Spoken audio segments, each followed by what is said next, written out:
loving yourself. So it's we didn't prepare that way, but it so happened that we have these two amazing topics being discussed one after the other to get to know ourselves and to really apply on a daily basis, right? So Paula, please take us away. Thank you very much. Everything's working. Testing, yes. Good evening.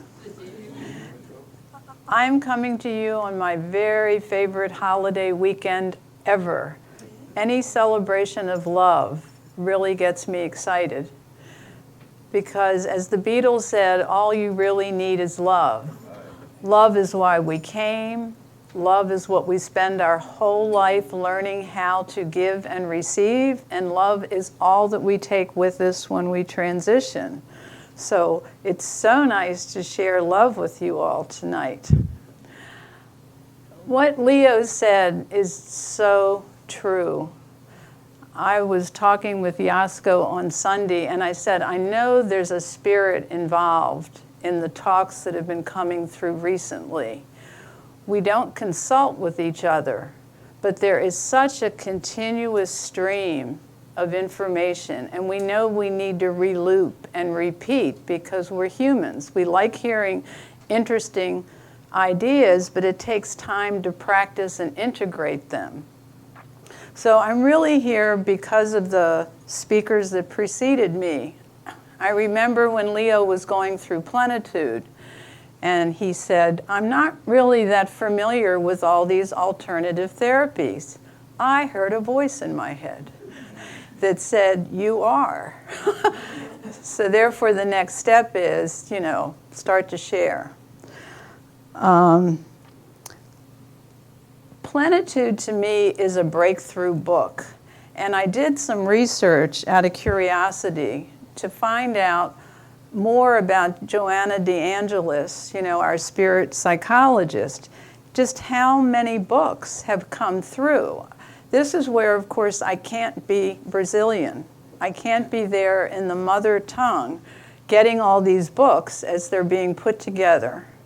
But according to my looking at a website, which is out of London, the Spiritist Psychological Society, Joanna has 20 books.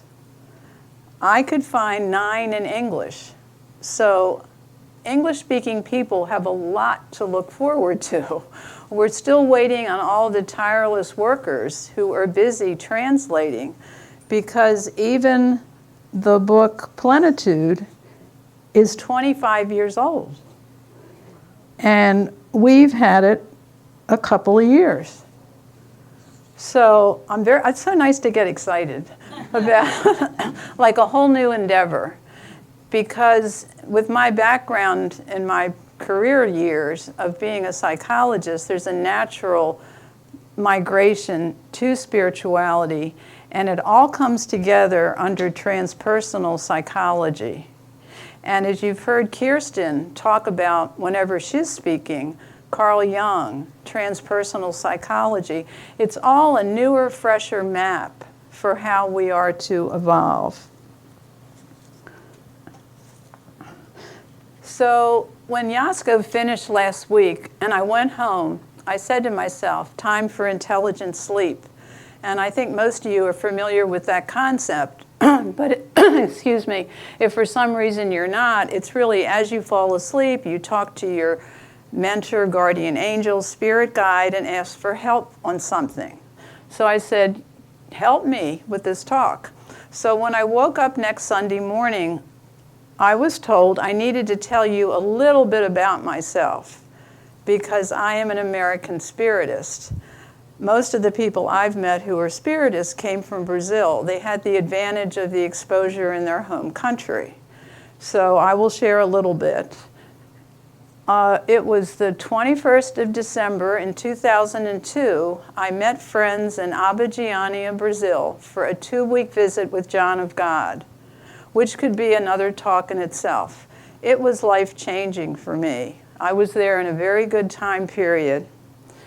And that's where I heard about Spiritism. There were a lot of people working in that center who were Spiritists, but they weren't necessarily identifying.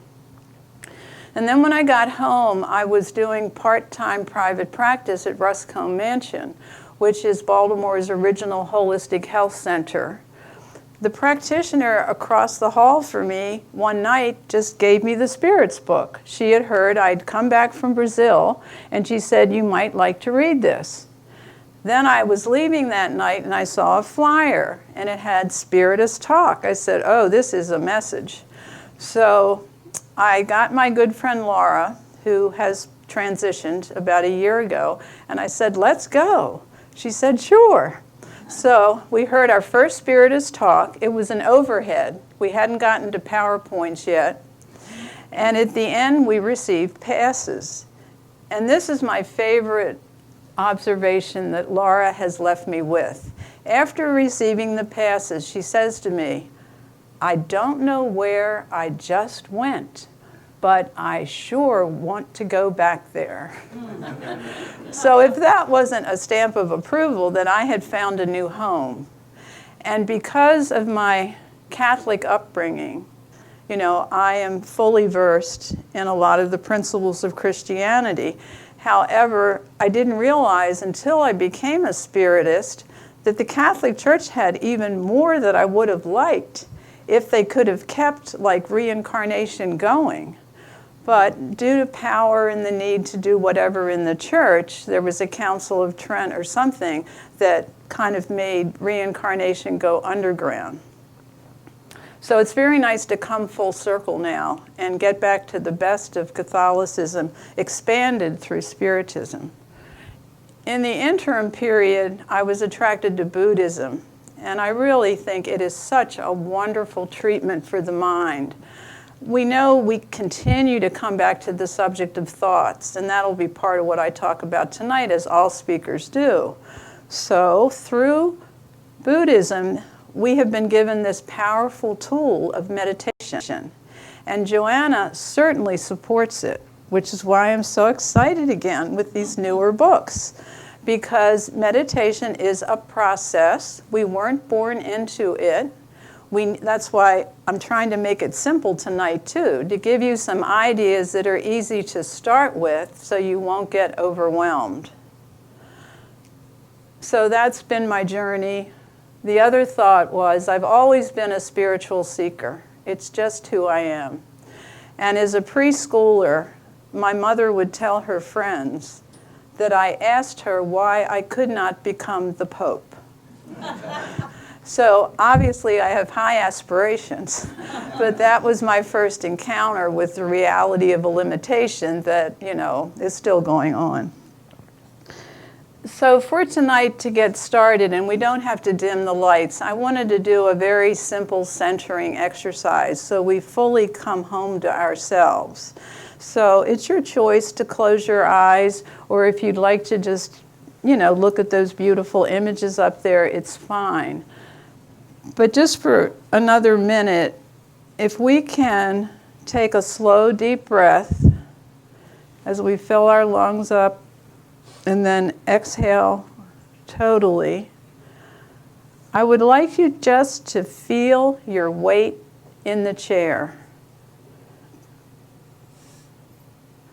You are well supported. Your body's very alive. Now that you feel secure, focus your attention on your heart. You may even like to touch your heart and feel it beating. This is the seat of your love and your wisdom. Feel it nourishing you, and then imagine that there are pink rays coming out of your heart that are now moving around the room. And as HeartMath has taught us, we are now increasing the vibratory power of love. Let it move through the room. Let's send it through the internet. Let's share it with all the spirits who have come here tonight to be with us. And then we can just see it leaving this room and spreading out. And now we're ready to come back to the room. Hopefully you feel awesome. This only took about 1.5 minutes, and this is part of what I'm hoping to share. Let's find some practical, simple ways that somehow we can remember at the start of the day or throughout the day that will help us stay on track and be in communication with our deeper self. Okay, I need to move the next slide. Let's see. I think we go that way.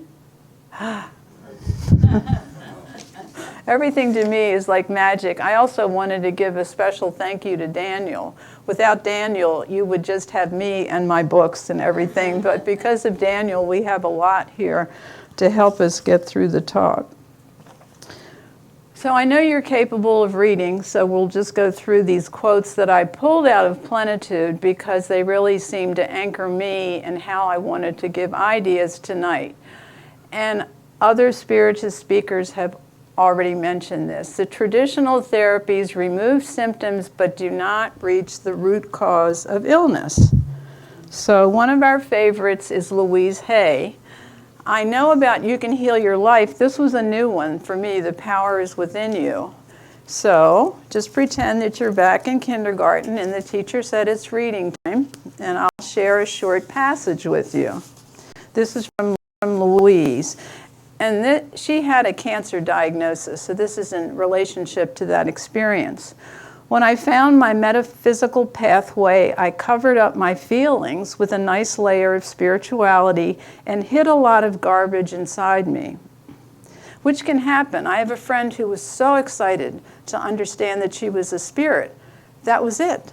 All I have to do is think positive thoughts. I'll be taken care of. I'm good. I said, wait a minute, you're forgetting all the other parts of yourself. We really do have homework on all levels.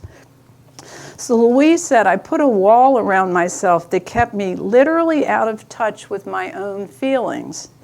I didn't know who I was or where I was. After my cancer diagnosis, the real inner work of learning to know myself began. Thank God I had tools to use. I needed to go within myself if I was going to make any permanent changes. Yes, the doctor could give me an operation and perhaps take care of my illness for the moment, but if I didn't change the way I was using my thoughts and my words, I'd probably recreate it again. And I hear a lot, I love it when people are nodding along with me because it's saying that we really are talking about, I'd call them universal truths. We weren't necessarily raised with this framework, but that's what we're in the process of finding out. So I guess, oh look, a pointer, here we go. So ever since their social origins, here we are, how we have all these difficulties right from the beginning, that we learn to be afraid, we learn to hold on to anger, to be thrown off by minor events, and therefore we disarticulate our energy system. Again, that's good, we're all in agreement. And the pioneer of stress research, Dr. Hans Selye, was the one that really helped us look at this, that when stress comes, we do fight, flight, or freeze.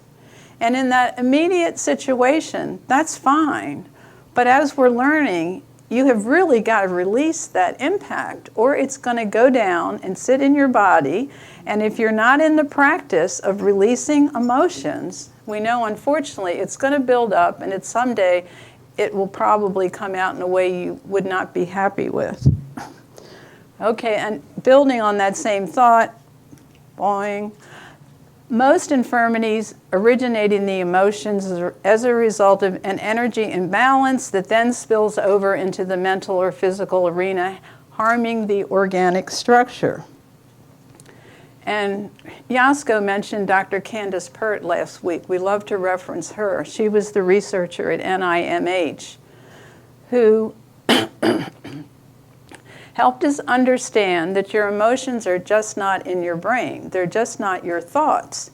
But they really are at the basis of your immune system. So now we're thinking, my tendency to pick up colds and flus and headaches and then more major illnesses.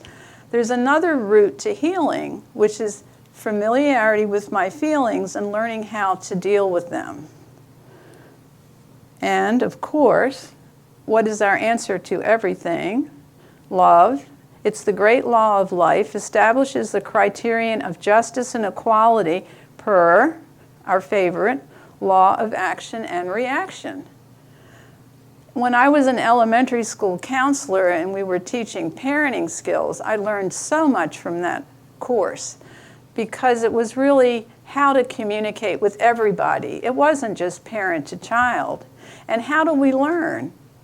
We learn because it happens. You touch the stove, you get burned. That is a natural consequence. You don't do your homework, your grade goes down some. That's a logical consequence. So everything is happening all the time. It's perfect. You make a choice, an action happens, and you get a response. We just need to follow that trail and then say, oops. We don't come back and say, oh, horrible me. That's another problem. But oops, let me think, and we'll correct this one. Only self-awareness and true individuation foster a healthy life on earth and then beyond it. There's nothing to disagree with here. We're just still struggling with, so how do I get to know myself? You know, I mean, I'm all in for this, but it's not like I was born with like the map on how to get to know myself. Okay, now we're going to move again. One of my favorite spiritual influences is Yogananda. Yoga, help me. Yogananda. Yes. Oh, I know, it's the first name. Paramahamsa. Thank you. All right, I have help from my American friends here. Paramahansa Yogananda. Every year there's a beautiful planning book called Inner Reflections. And I get it to record my dreams. It's good to have a couple journals around for different purposes. But the images and the thoughts are just outstanding. So I guess for people on the internet, we'll read it out loud. Spirit is the infinite reservoir of wisdom. Each human life is a channel through which that divine wisdom is steadily flowing. Some channels are wide and others narrow. The larger the channel, the greater the flow of God power. And that's really a beautiful image for why we keep trying to grow and evolve, because we are all channels. We are the only people to look at why we're flowing weak or strong. And it varies. It's not just a steady progression, but we just go back and say, oh, what do I have to work on now? How am I blocking God's light from coming through me? And the more I keep cleaning out everything that I've been dragging through past lives and accumulating in this one, I'm then freer. What greater reward is that? To feel like you're walking around in joy and you're of value to other people. You're helping them. So, and Yogananda was such an important person to come from India because he's the bridge.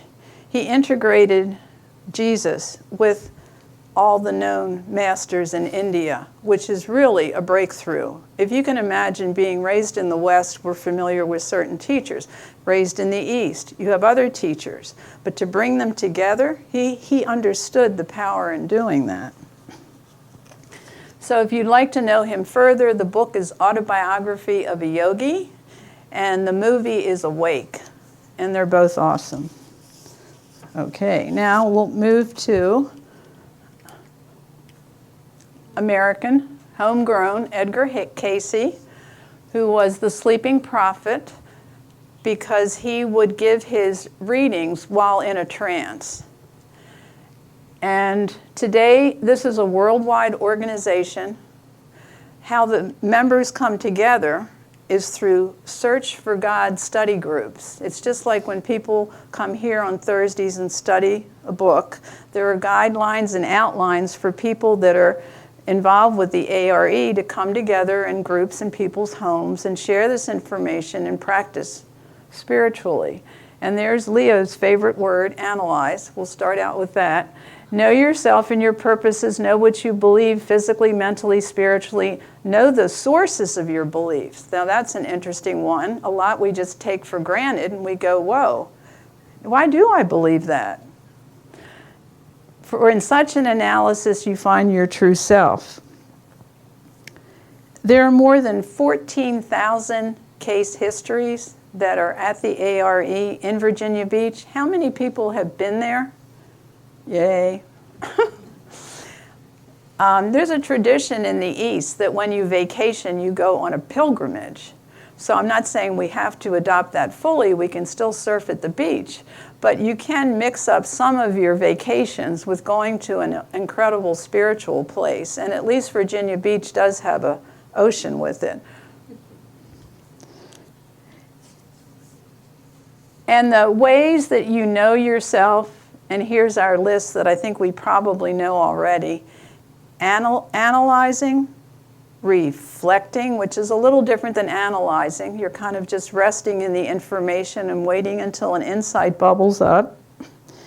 Meditation, dream work, interactions with other people. So this is where you're really lucky. If you've got people around you who are willing to be your mirror. This takes some doing, because most of us are not all that comfortable with somebody saying, I believe you're feeling, it seems to me you're thinking. But how powerful is that, to have another human being who can mirror you back? And then journaling. It is so wonderful to journal, because just by the act of writing, you're moving it out of yourself, and it can also be more of a reminder or a commitment to do something. Okay. I'm sharing my top hits tonight, my favorite guides, and I love maps. I do, because I need to kind of guess where I am. I don't like just being out there making it up. So Dr. David Hawkins has a number of books out, but this seems to be the one that most people refer to. And what is going here with Maps of Consciousness is some way to give you a better picture of the energetic quantum field you're living in. Like, it's so abstract. Like Lynn Taggart wrote the book, I know that Yasko's familiar with this, on this energy field that we're in. We talk about it in Spiritism, but I think we have to find ways to make it some way more practical that we can use it. So this is based on a procedure called muscle testing, which certain people are familiar with, and it's recorded in a book, Behavioral Kinesiology by Dr. John Diamond. And in essence, it just means when you're trusting this system works and there's a sentence said, you will get a yes or a no, a true or a false. There is a wisdom inside your body, because I had my first experience with muscle testing with a massage therapist who was helping me decide on a vitamin. You know, you have to just be open-minded, because in the beginning, this stuff seems pretty far out. And she had me hold it in my energy field, and in this case, the yes and the no was a movement in my body. You can also work with this with a pendulum. Peg had that experience this summer at my house.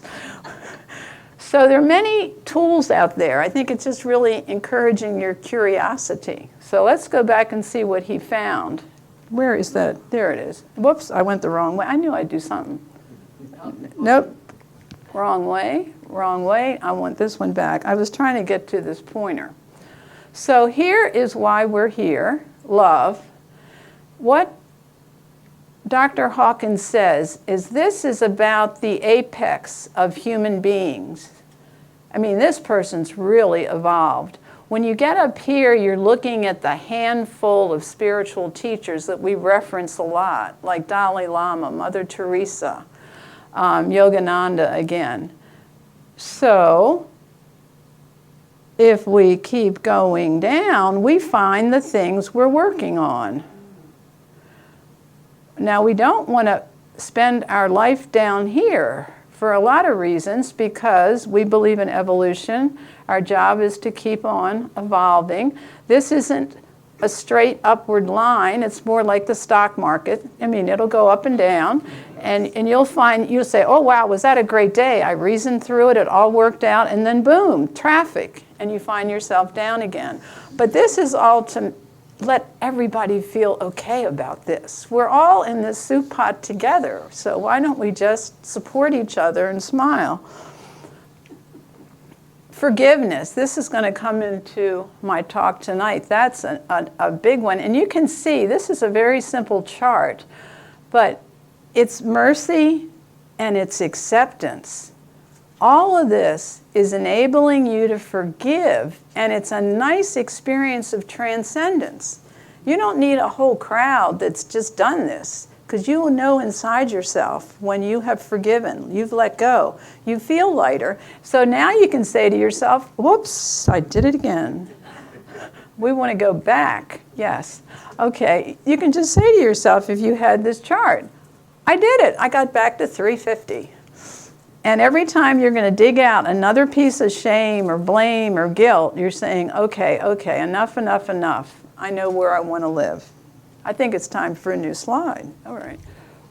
Okay. Back to Yogananda's beautiful Inner Reflections book. I thought this line really captured why we might want to meditate. If you never lose your peace, you will find you are always victorious, no matter what the outcome of your problems. That is the way to conquer life. So again, we're moving beyond just the surface of life, the cause, what we see. Sure, we go up and down, but we're trying to grow this stronger inner sense that sees everything as a teaching, an experience for growth. It's a whole new way of looking on life. And therefore, I can work with everything that comes my way.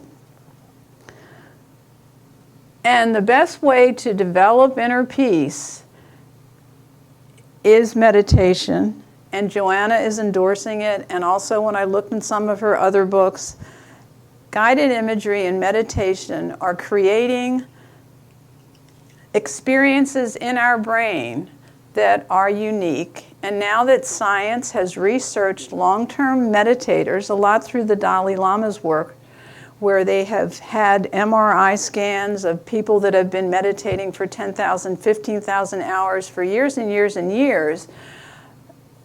Two of the things I found in my reading was the myelin sheath around the nerve fibers is growing stronger and thicker.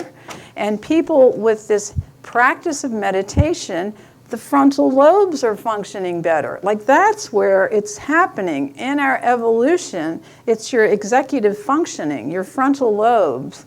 And when I was still working as a school psychologist, we knew that having a survey, opinions of teachers and parents on executive functioning was better than just saying the child can't concentrate, because it breaks it down into behaviors such as time management, initiation, am I a self-starter, emotional control. And when we find strengths and weaknesses in that pattern, we can intervene. We have some steps. So the fact that you're growing stronger functioning, you're clearing up your ability to have short-term memory and long-range planning is another amazing benefit.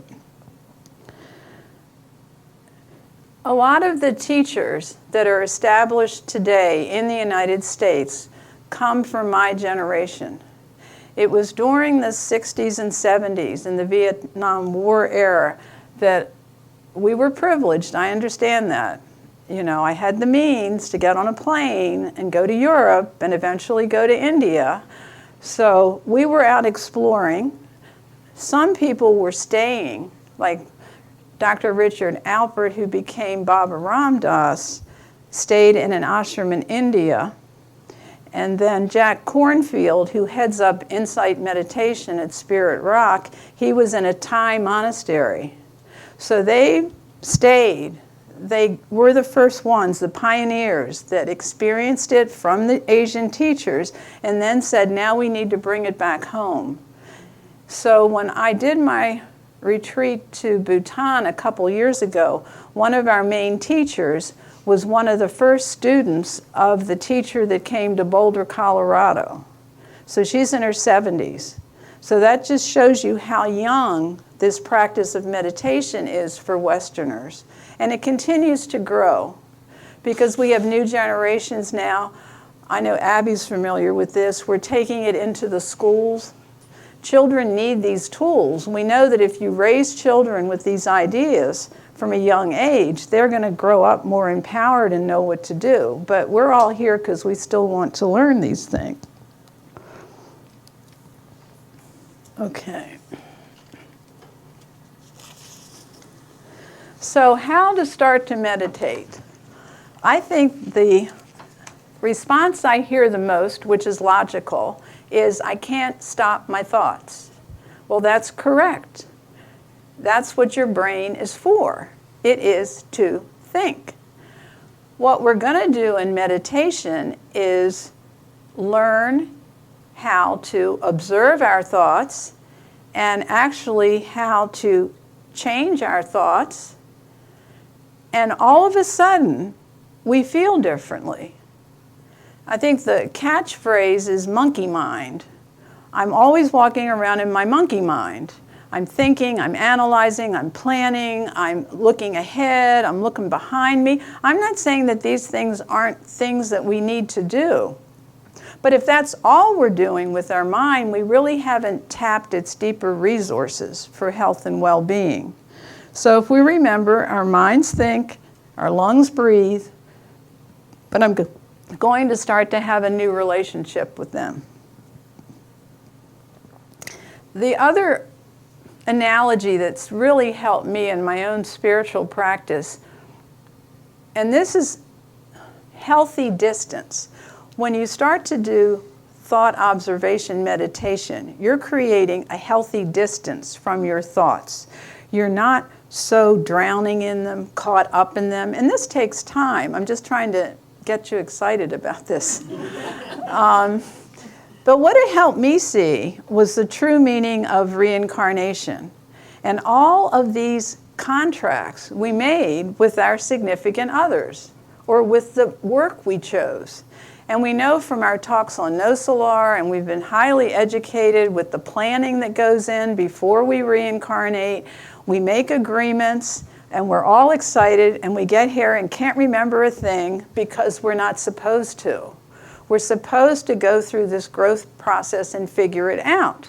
But when you figure your key relationships, be that your children or your spouses or whatever, and it doesn't matter how many you've had, you all made an agreement before this life to come together. So I now look on my life as a good stage play.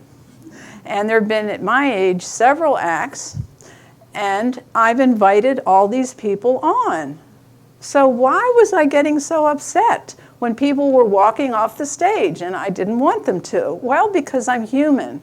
But now I have a different container to hold these experiences in. And therefore, it's back to myself. I'm the one that needs to take responsibility. So in every close relationship I've had, whether it had a great outcome or a not so great outcome, it's me. What am I doing with the results of that? How am I accepting? How am I no longer blaming, but just saying, oh wow, what a learning experience. I was talking with a friend in the last couple months. It was more like in a little emergency counseling session, which we all do for each other. And some words came into the conversation. Again, remember, I love maps, I love scales. I need to have something to hang on to. That when a trauma or an unfortunate experience happens, of course you're a victim. You can describe what the event was that just really upset you, whether it was a loss, an accident, it doesn't matter. But after that, you move into survivor. And a survivor is realizing they're still here. They have strength. They have made it through something tough. So you're starting to get your power back when you start to think of yourself as a survivor. Then it seems to me the next step is you are a peaceful warrior because you want to take care of the situation inside yourself. You want to let go of all the tough stuff. You may need to talk to someone, so you want to do that assertively. You want to like own your feeling and explain what happens. And then I really feel you have worked it through. This trauma you have really worked with. And then the last part is you just are. It's like another page in your story. And that's really what our life is. It's a huge storybook with all these pages that we're writing. And that makes me feel easier. And if it helps you, good. So here we are with, it's not easy to read, and we've learned this. When you're doing copying and you're putting things up, the colors matter. But this guide, Buddhist Guide to Mindfulness, was out in 2019. I love wandering through Barnes & Noble because it's still a bookstore that has magazines. And I also recommend this for people who don't enjoy reading. And I know there's a wide experience. Some people are avid readers, some people, and for different reasons. They may listen to things like podcasts or books on tape. But these magazines to me are awesome because they give you the nuts and bolts. It's not a lot of time spent reading, and you can take a lot from them. So in this guide, based on a spiritual teacher, I'll just have to read this out. Practice with the breathing until a certain level of concentration and calm is achieved. We know everything starts with breathing because you can't be upset and calm at the same time, and your road to getting there is deep breathing. And then open the awareness, this is the tricky part, to whatever arises. Now we're back to looking at your life as a stage play. Whatever arises, wow, the good, the bad, the indifferent, ultimately, all those emotional charges are absent because it's just there. It's just a happening. We're the ones who are going to go through it and gain something from it. It's almost like, I had to figure this out once. I have my soul eyes and I have my human eyes, and they're both happening simultaneously. My human is going through all these human struggles, and my soul is watching. Is she going to get it? Does she need a repeat? Does that relationship have to show up 5 years later in a different person, but it's still the same old thing that we're working on? Until finally, and when you've made a significant step in life, you feel freer and you say, I got that one. Could I have a little vacation before the next one comes in? Okay. I want to watch my time here because I could drift into anything. Let's keep going. I'm putting up the source along with where I got it because for people who are interested, Lion's Roar is one of my favorite magazines, and they are so good at bringing helpful stories and helping Western people understand Buddhist practices. The reason Buddhism flourishes when they move into a new country is because they integrate well.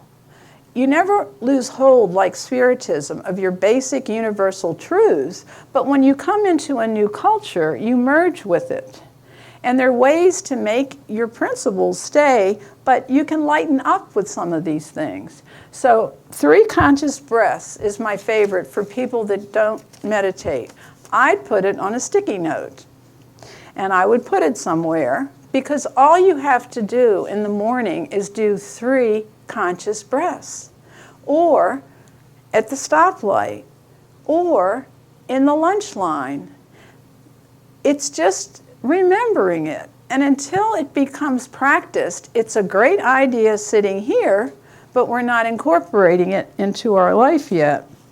So, to make meditation more accessible, we have apps.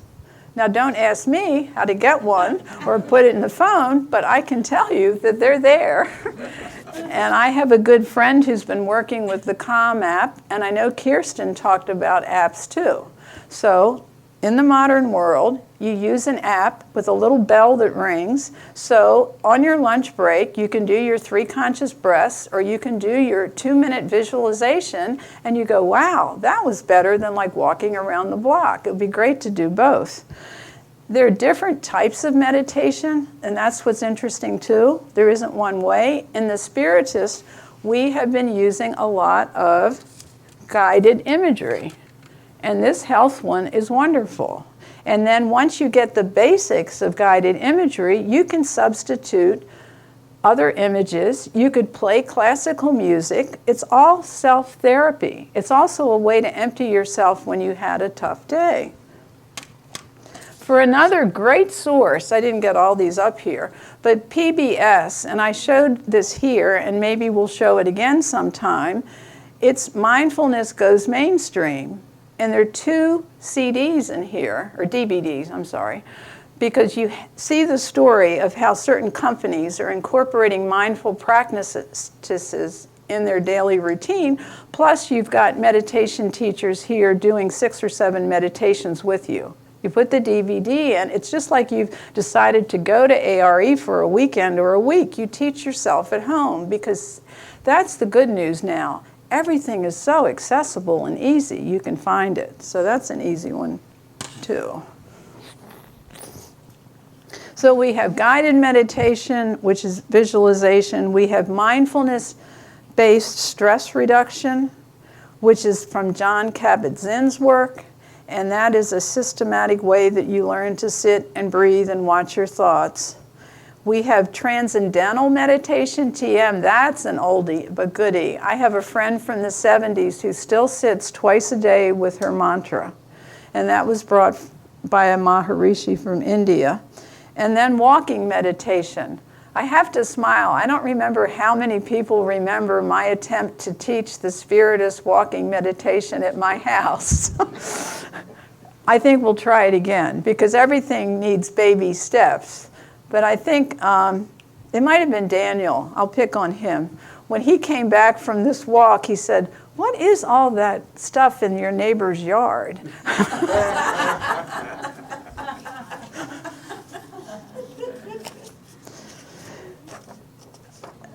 They have done research on these different kinds of meditation, and it's going to be logical to you when you hear the results. Another popular one, and it's part of the mindfulness-based stress reduction, is the body scan. It's also called autogenic training. And you very simply say, my head is warm and relaxed. My eyes are warm and relaxed. You know, you have done some breathing, you're lying down or sitting up. So very slowly you travel through your body, relaxing everything. It works. You can't be upset about a situation if you're doing this practice. You're creating room and space in yourself to heal. So people who take body scan do body scan meditations, they are obviously getting familiar with their body, they're getting more in touch with their feelings, and they're also reducing negative thoughts. Another wonderful meditation is called loving kindness. Loving kindness. I had one meditation teacher in my Buddhist time period who nicely gave me the booklet he created for his 3 sons, how they would do loving kindness meditation before the sons went to sleep. So this is beautiful because what it does is really deepen empathy. A lot of people here are highly empathic already. It's not like you're missing it. But some people could use more of it. We won't go into who we would like to send it to. Because there are many people walking around now who do look a little more self-possessed than they are caring about others. But just to give you an idea about loving kindness, if you were a child, you would be saying, I love myself. May I be free from anger. May I be free from sadness. May I be free from pain. May I be healthy. There are other sentences.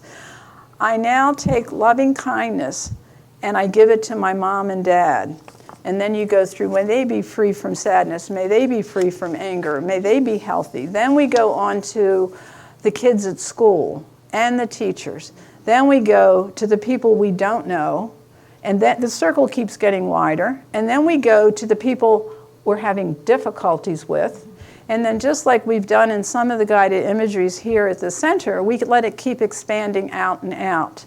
So loving kindness is amazing for changing the brain and really helping us get to true compassion. We have so much ego involved all the time. It's how we're built. Even when we give gifts to people, we still have some ego involved, waiting for, a response. But as we continue to deepen pure compassion, you're just here. You're doing things. You're a channel. And what happens after you participated is not you anymore. It's wherever these things go and however the people receive it.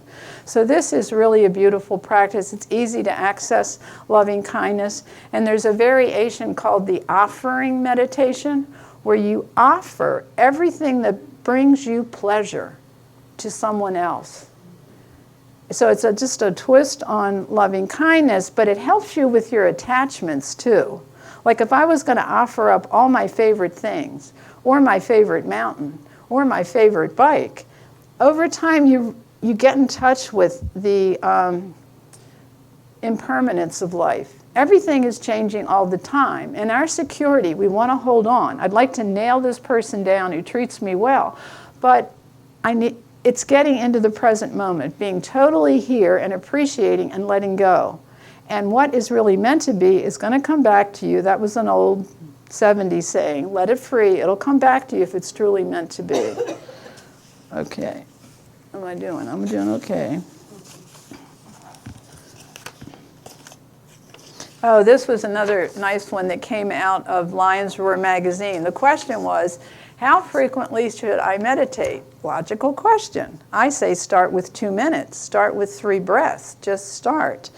So the Zen saying is you should sit in meditation for 20 minutes every day, unless you're too busy. Then you should sit for an hour. And if that isn't a true statement, because when you are the most stressed is when you need this the most, and you're the least likely to make the time to do it. So we'll all sit with that one because we know what's good for us and what's hard to get to. But I always would encourage the children I was teaching this guided imagery to is to practice when you're feeling fine, because when that crisis comes, you can just about function. But if you can do a slight remembrance of one of these practices, or remember your rescue remedy, it's just all these tools, if we keep practicing, then we'll go, oh, in the midst of all this turmoil, or what did this person just say, then I can recenter myself and do something. Okay, let's go on to something else. This is my slide to talk about intuition. How many people feel that they have intuition, they use it, or is it kind of foreign? Oh, good. This is, of course, a good group. Intuition is really not thinking. It is not part of the thinking process. It is a gut feeling. It is a hunch. It is a synchronicity. So really, it's your soul talking to you. And if I want to increase communication with something, it's my soul. Because my soul is giving me the best advice. I will still seek advice. I'll go to practitioners. But we have such a treasure inside ourselves that we're just beginning to learn about, much less say, wow, do I want to figure out how to get to it. Again, it's a skill to me. We cultivate it. Like I even read a good article on faith. We think faith is just something that happens or we brought in from a past life, but faith can be cultivated. Everything can be affirmed and cultivated and grown. But now we're back to the age-old question, which speakers have talked about, is desire. And now we're back to how much do you really, really want it? We can't make anybody do anything. We know that. Boy, have all of us that wanted to rescue people learned that one. With the best of intentions, we want to help. We want to rescue. But that is not the way this works. Oh, get ready for the next one. This is my super map. You ready? Oh, that was a good response. Now this one, really, if you're interested and Daniel sends these slides to you, this one you would need to spend a fair amount of time on. But it's so fascinating. Now, Yasko can help me. Neurobiology would be the scientific study of the biological study of the neurons. And this is applied. So now we're getting into metaphysics in the quantum energy field, but it's a great map. Over here, we have physical. For emotions, it turns out to be electromagnetic, mental, intuitive. This is where I was heading, and into spiritual. So they create this grid. You're on your level. You go over here, and you find therapies and ways to cultivate it. It's fascinating because here we've got like thermograms, EKGs, all these tools medicine is using, and even acupuncture winds up in here. We get up here and we're up to homeopathy and psychotherapy, but this one is where we get Jungian psychotherapy. This is where we get into the deeper parts of the soul. And hypnotherapy winds up here, because in the Spiritist understanding, hypnotherapy, regression therapy is a powerful tool to use when you are working with your emotions. Whoops. Okay, I guess I was supposed to leave. Wait a minute.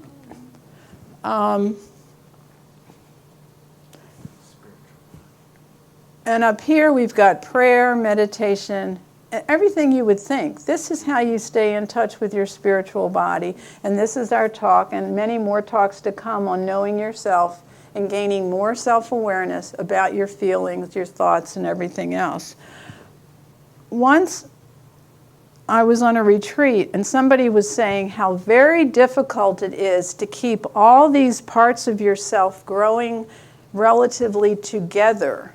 And it helped explain to me how we have had the experience with spiritual teachers coming from the east of this country that things happened, like somebody accumulated a lot of Mercedes-Benz. And that was confusing to me when I was in my 20s, a powerful spiritual teacher with a lot of cars. I mean, it just didn't fit. So what happens is you can be highly advanced here, but you can still be working on things down here.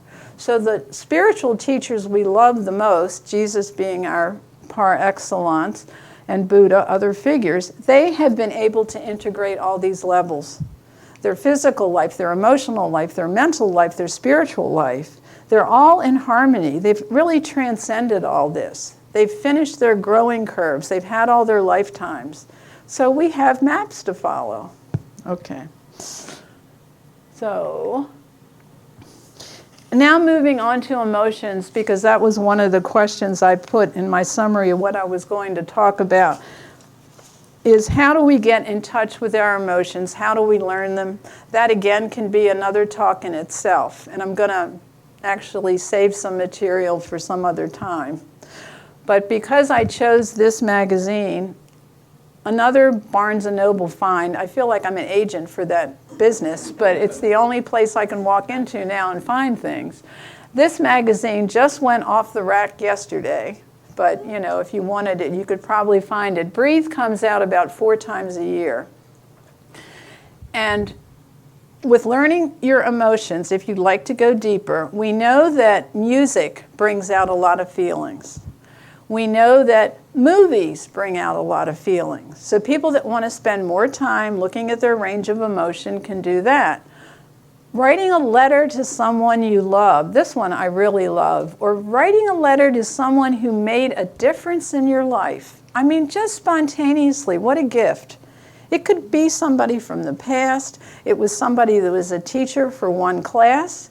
But just this act of getting in touch with your feelings, the impact this person left on you, and sending them something. I guess it could be an email, that's okay. But somehow letter writing still seems to come in because you're so involved in it.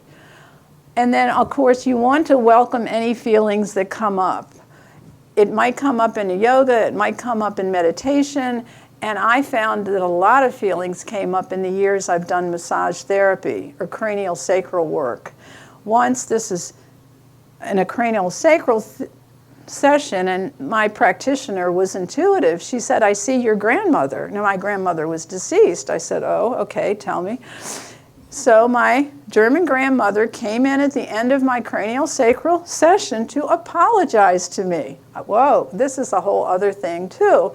And she said, her message was, please forgive me for being so critical. You know, as a 6-year-old, I'm not sure I remember. I mean, I loved her, but I don't remember I focused on whether she was critical or not. But somehow this was on her spirit mind, and she said that was the only way I knew to love you. So what a gift. And, oh, here's this other really powerful one at the bottom. Make an agreement with a friend to share listening times. Isn't that a good one? You may not choose your spouse. You may. Logically, your spouse is the built-in person to do this with, but you may choose a friend. So when I meet you for tea, we could talk about many wonderful things, but let's do shared listening time. So that's exciting. That's a new idea to me and to some other people. So we'll let that one percolate and see who gets to it. Okay, now it's time for handouts. Okay.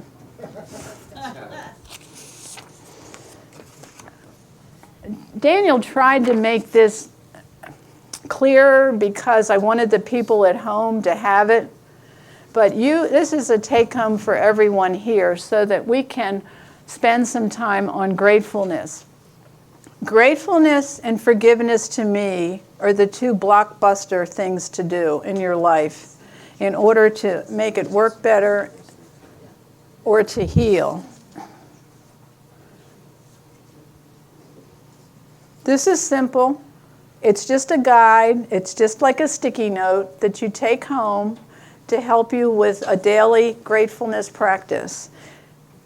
I'm grateful for who, what was the best part of today, or what happened that I'm so grateful for. The bottom is really good. I mean it, or I want to mean it. Be honest. Yeah.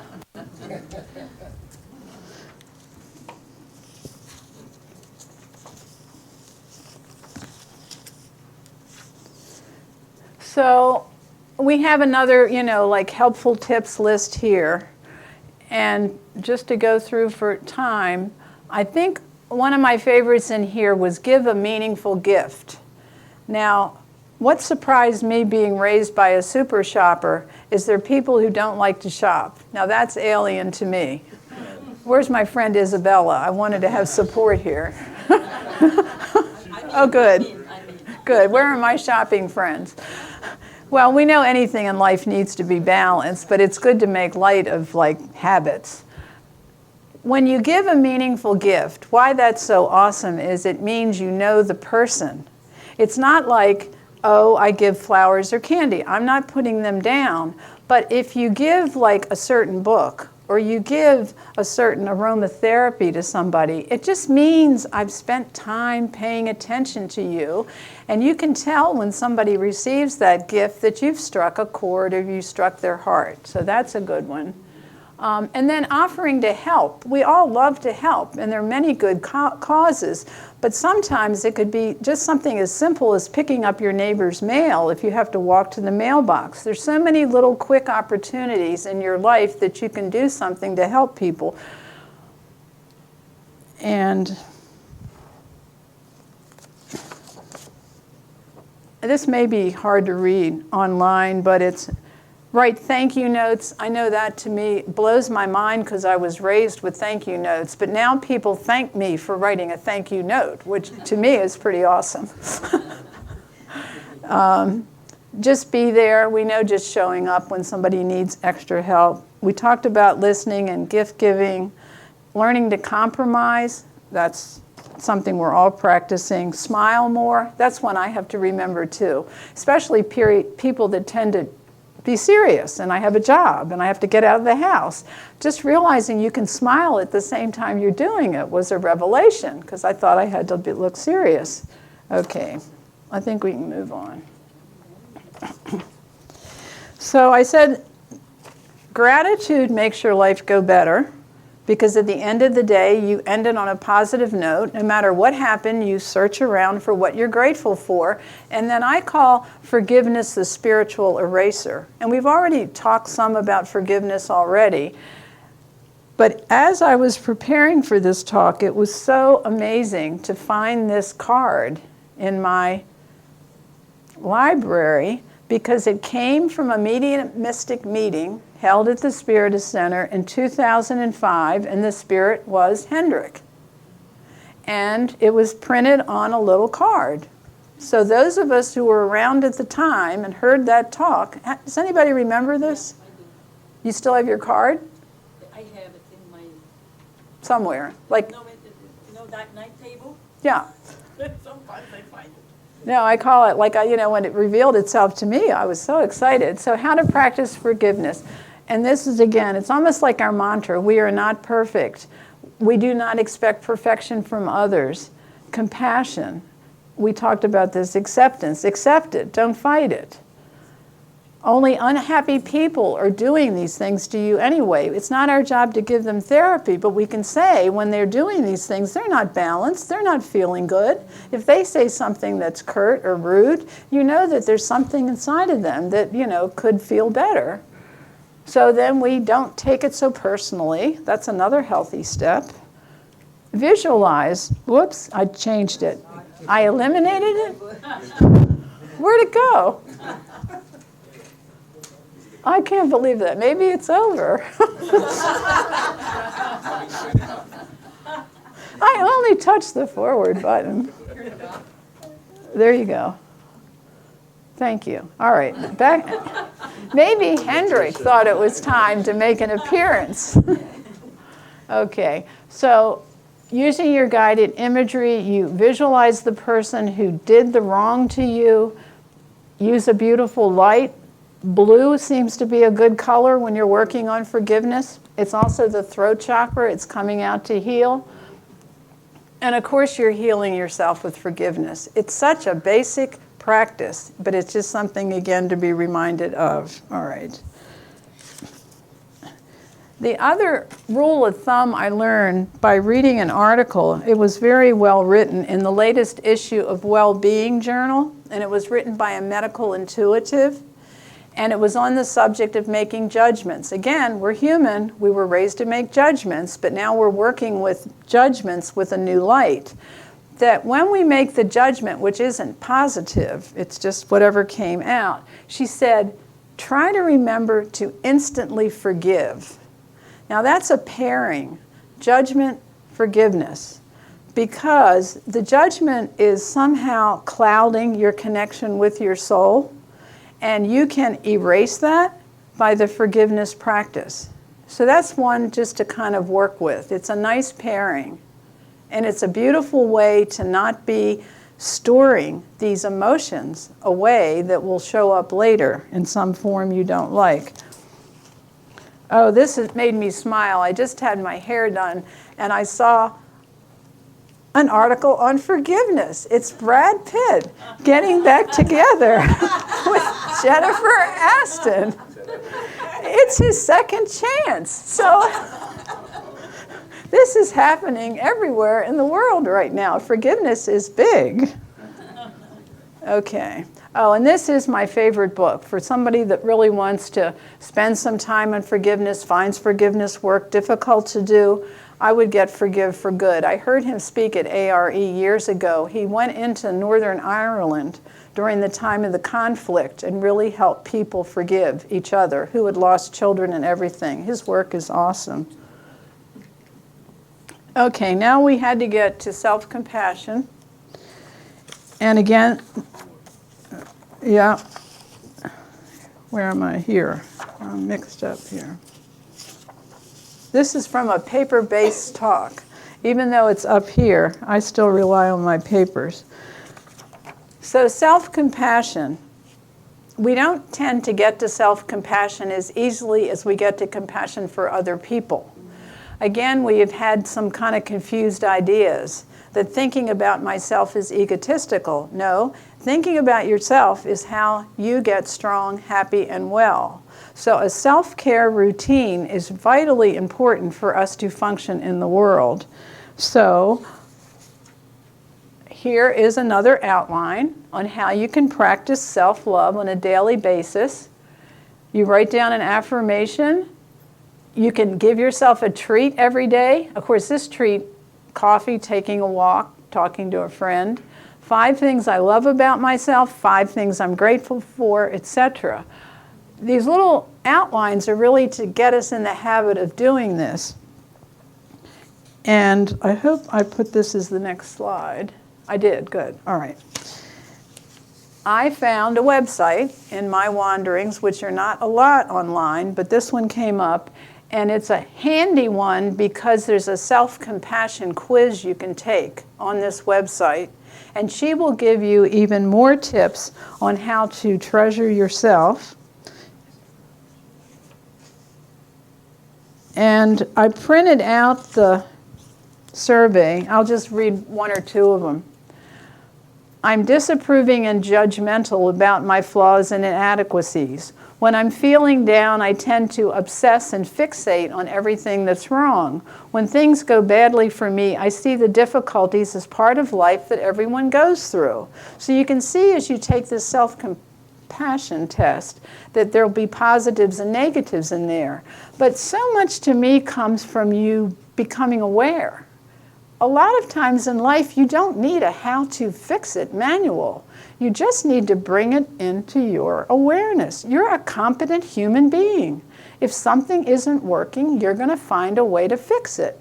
If you need professional help, you'll go find it. If you need a good friend and a half an hour over a cup of tea, you'll ask for it. And that's true with children, too. We have really less to fix than we are to be, and be a container of love and support and encourage. But this quiz could be an eye-opener, because before this you didn't think about how much self-compassion I had. Now you take the quiz. They give you a score. You go, oh, really? And then you can move on from that experience. Okay, we are moving through this. Another handout.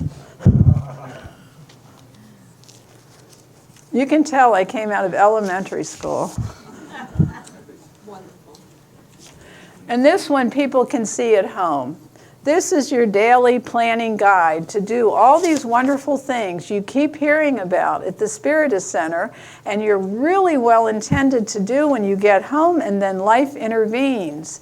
So if this is an organizer for you, you can pick an affirmation. You can still have a checklist of things you want to get done today, but look, priorities. And look at that one, wellness section. My exercise plan winds up in there. And then you can add anything you want. You could do 3 conscious breaths, your little meditation break. And maybe you never fill this in. I'm okay with anything. And you just have it sitting there as an outline. That can be enough to trigger you to remember, this is how I exercise self-care. This is how I keep this vehicle in good running order.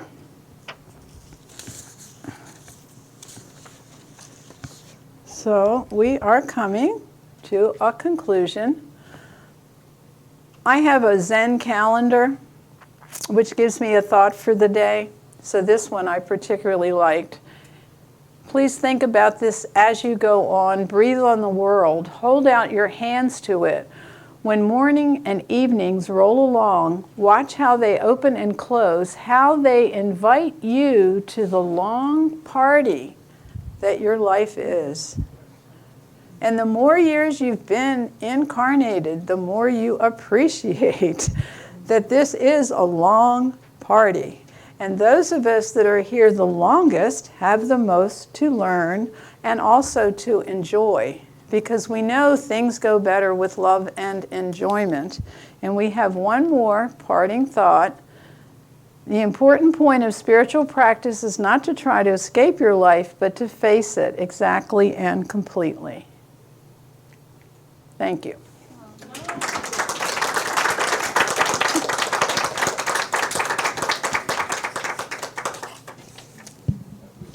Thank you, Paula, for this amazing you? Okay. reminder. And I wish we could just go into meditation to meditate about this whole thing, but I know people like to talk. I know we like to express our thoughts, our feelings, and this is the moment that we open up for questions, comments that you may have, please. Thank you, Paula. Joey. I think for me, what I'm taking home is the joy of delivering the message. Really, it says all. I have a question, though, with one of your favorite slides about let your soul be the pilot. Yeah. You say it implies that our soul, our spirit, it is already wise. So if the spirit is already wise, it implies that I'm trying to train my body. I'm just trying to understand the concept, because from the spirit's point of view, we were created as a spirit simple and ignorant, and it's a progression, it's a learning. So if I'm learning, it is my spirit who is learning. So I have difficulties trying to comprehend the concept. Yeah. No, I follow all that. And I myself have always worked arduously to understand the words spirit and soul, and they can be interchangeable. I think how I'm using soul here is just your higher wisdom. It doesn't mean that I'm still not an evolving spirit, but there is, and this is what happens through meditation too, the couple of times you touch that very deep place in yourself, something gets resolved or happens. And it's not always words. So when my soul is my pilot, I'm just creating a stronger connection with this source of knowing. So maybe then the soul is hooked up with my mentor, who is hooked up to a bigger source of information. But I feel so safe and protected. That's where the guardian angel of my Catholic upbringing I still hold on to. Because there's a wiser being who's so patient, watching me go through these struggles and never leaves me. That's amazing. I complain about people who have left. This being, and I guess it's soul, yes, is there. So that's, in essence, what I'm trying to reinforce. And I also can't wait to meet this mentor. I'm not going to speed up my exit. But yeah.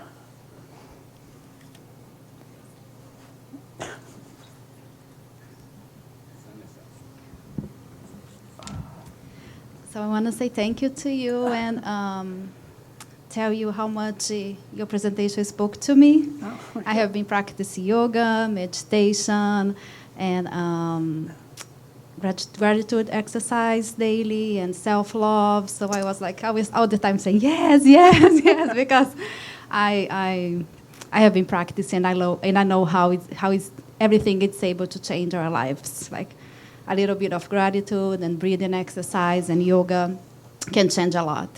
And I just want to point something you talked about breathing exercises and meditation. And to me, it's like coming back to your own body when you do some breathing exercise and meditation. It's like being grounded. And I want to point that I am 3 weeks away from graduation for my massage school training, massage therapy training. Yes, I'm so excited. And now I know I'm learning how to read people's body. And I can tell and see how much trauma and how much tension we can put in our bodies. So if you practice like coming back to your own body, if you practice meditation, if you practice breathing exercises, you'll be able to recognize that and seek for help. That's it. Thank you.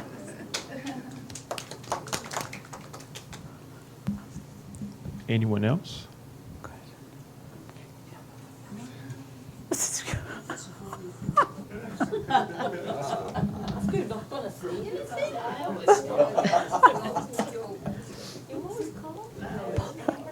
Paula, thank you so much. That was a wonderful talk. And one thing I wanted to say is for people that don't meditate and that they think it's so hard, how do you do that sitting there quietly? And what Paula was talking about with me was that I saw, and I might have shared this before, that my meditation group, we went into a Baltimore City school that was in a terrible, terrible area where kids, nobody should experience what these kids lived every day. And we went in there to try to teach them to meditate and to quiet their minds. And at first, these kids were all over the place and throwing papers at me. And I just said to myself, just be patient. And after 8 weeks, these kids could just sit and quiet themselves. And, you know, some of them said, how are we going to do this when you leave? Like, where do we go? And I said, all you need is just to go into a corner in your house, wherever it's quiet, and you have the tools to quiet your minds, even though there's terrible things happening on their streets. So by the end of this, it was kind of like an experiment. I love these kids. And at first, I was so scared, really, walking into this school with bars in this terrible area. So if these kids, some of them were traumatized, if they could learn how to meditate, we all can. Good So, advertisement. thank you again, Paula. Oh, you will.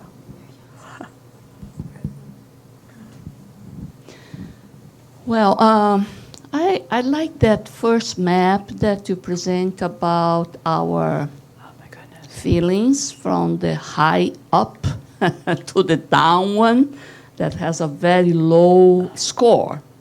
I don't know how to make that big, but I got back to it. We all experience, like you said, all these feelings. So even today, I think I heard one of the talk. There is a lot of a preconcept or prejudice. We translate in English as prejudice. In Latin language, it's preconcept. So it's preconcept. And a lot are there because of this first concept that we got sometimes when we were not able to analyze it. Yeah. It was put in our life. But they said that this is part of the evolution of the brain of us as thinking beings to develop, as you said, this frontal cortex, that if you have to analyze each time, each event to see if it's good or bad, if it's anger, or if it's correct or not, it will take too much for the brain. So we have this concept, preconcept.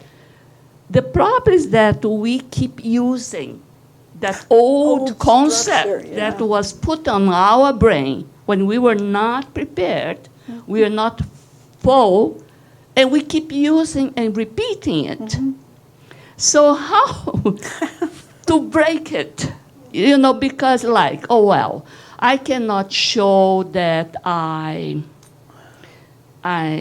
feeling guilty, because then the person is going to say, oh, I'm going to take advantage. That's how the kids were raised. Well, I have to show I'm strong. Right. I'm always correct. So even though inside you say, no, not so correct, we don't say. And worse than that, we don't admit to us that we change our mind. So it's very hard to keep a lot of energy expend to keep our old concept and to keep proving. So how to break it? in order to raise to these higher numbers. You know? Well, it's interesting because I felt a whole lot of, emotion in that question, which is real. And it's what we're, like if we go back to that quote from Plenitude, ever since the beginning, we were scared.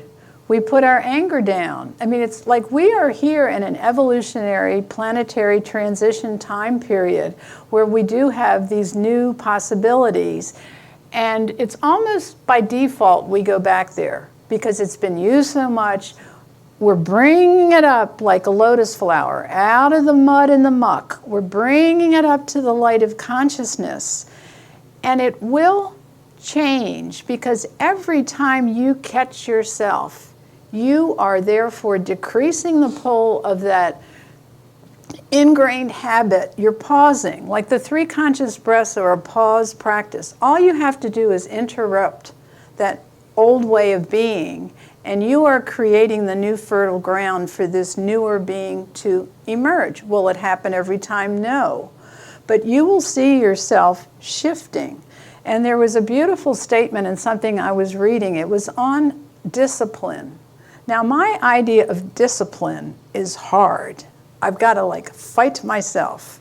I have to get this unruly tribe organized. It's a lot of, like you said, effort. I'm exhausted. And the newer idea was, no, that's the old way.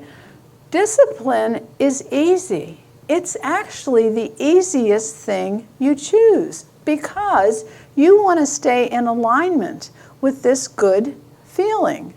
You know immediately that you're off track. So with your soul being the pilot, giving you a little warning light, you take your breath, you let it go, and you're back on track. That was the miracle to me, and I'm going to work on it. It's a lot easier than the old pattern has suggested. And we are here to be explorers and to reinforce each other and say, wow, I didn't know discipline was easy. But I do. I feel better when I live according to the natural universal laws. It just feels right. And I can feel a little more quickly. This is the beauty of retirement because my life is slowed down now too. So I'm just also giving a boost to the retirement years where you have a chance to really stop it and feel it and shift it. But not to say you can't do it because people like the people here who work on themselves, who think about themselves, who review the day, you're already operating in such an advanced field.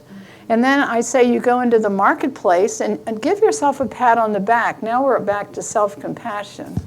But we would love to have a retreat time and just continue to plumb and explore these questions because they are important. Thank you. Thank you, Paula. One comment that I'd like to make, and it goes right back to that Joanna de Angelis quote on how we repeat ourselves. There are many things with this talk that obviously we can dive into it.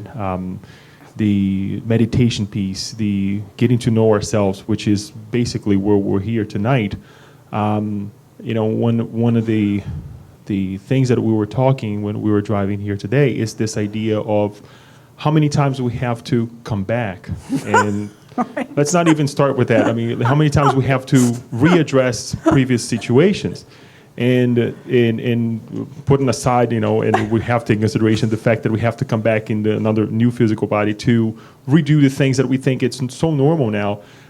We were discussing about something that is very natural in our world nowadays, and Isabella said, well, you live on the planet Earth. And I get it, but why do we have to delay this into new reincarnations, new reencounters for us to go ahead and change? And, I think that this is a great reminder for ourselves with the 3 deep breaths that we can take, with the alertness that we can bring to ourselves to be in the now, to project ourselves in the future. Here's the word again, as we analyze ourselves in the now and really ask ourselves, okay, what do I want to accomplish in the future? Because you can project yourself in the future if you don't know, if you don't understand the now. So I think this is a great reminder, especially with this book, Plenitude, that helps us so much really understand the now, the connection with ourselves that we lose very often. and then we have to, from many times, we have to readdress it and get it right. Get it right now, right? So I think this is an amazing reminder, and there's a lot that obviously we can go over. And I actually like the other table. That was very intense too, but to move on, yeah, you don't have to pull out, but definitely Oh, the something for us applied to. neurobiology. Yes. That was a helpful one too, because it lists all the therapies, and I think a lot of times what we're looking for is, what do I do? Where do I go? And the other interesting thing on here for me too, let me see if I can get my pointer. Basic meditation. Okay, we're at the feeling electromagnetic body. That's great. Relaxation response. We just talked about that. Samia reinforced it, where we are doing body scans, breathing. That's still coming in here. It's going to take us time. Look where we go to get to true meditation, which is beyond even calm. I mean, these are your really adept spiritual practitioners. And like Matthew Ricard, when I was in his presence in Bhutan, it was amazing to me. You know, raised a Frenchman, but left and just spent his life learning from teachers in Asia. The energy field around him, how you know he lived in the present moment, that he had mastered, like the questions we're still struggling with. How do I walk out of these old habit patterns? And I think to him it really didn't matter whether he was in his body or out of his body, but he knew he was here like a bodhisattva to teach and to give back. So at some point, when you come back that way, you really are coming back as a helper. But here, isn't that awesome what we're trying to get to? Self-healing.